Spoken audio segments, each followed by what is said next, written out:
Voilà. Alors, je vous montre comment je fais ma galette, la fameuse galette de crêpes. Je mets un peu d'huile dans la poêle. Je prends ma pâte à crêpes pour les galettes. Je vais vous expliquer vite fait les recettes, les proportions. C'est comme la pâte à crêpes que j'ai faite dans l'autre vidéo juste avant. Hein. Donc là, et je fais une première coulée comme ça dans ma poêle. Donc là, j'ai 2 œufs entiers, 2 jaunes, 200 g de farine de sarrasin, un demi-litre de lait. J'ai mis 60 g d'huile neutre de colza. J'ai tout mélangé, j'ai laissé reposer quelques heures ma crêpe. Voilà. Et à partir de là, je fais déjà une première crêpe comme ceci. Donc là, je retourne ma première galette. Donc ça, j'en fais déjà une comme ça, sans rien dedans.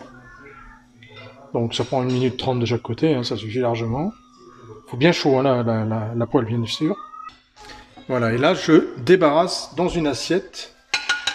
Hop, et je refais de suite derrière une autre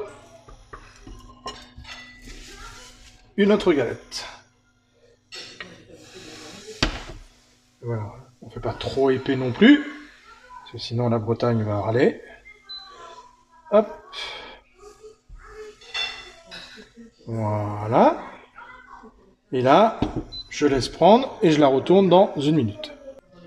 Donc là, la poêle est tellement chaude que je la retourne de suite. Et là, je mets donc mon jambon. Voilà. Je mets un œuf, parce que j'adore avec un œuf, un bel œuf bio. Je le mets comme ceci pour l'instant. Voilà. Et là, je laisse cuire un peu l'œuf. Je sale, je poivre. Voilà. Alors souvent les galettes, on referme simplement les côtés. Moi j'aime bien l'envelopper complètement dans... Parce que vous avez compris qu'on va mettre l'autre par-dessus. Donc là j'étale un petit peu le blanc pour le cuire. Voilà. À partir de là, je mets mon gruyère dessus. Voilà. Je l'enveloppe bien, on en met bien, hein, c'est gourmand. On est là pour se régaler. Et je referme avec l'autre galette comme ceci. Et je laisse encore cuire un petit peu. Ensuite, je rattrape dessous, hop, je retourne d'un coup sec, comme ça, et je fais des recto verso comme ça pour cuire et faire fondre le fromage, et cuire l'œuf en même temps.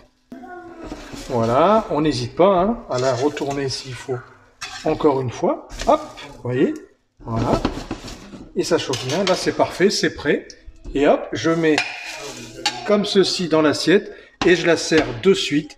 Et là, vous avez l'œuf qui coule, le fromage fondu. C'est merveilleux. Allez, voilà, c'était la petite astuce de comment je fais mes galettes.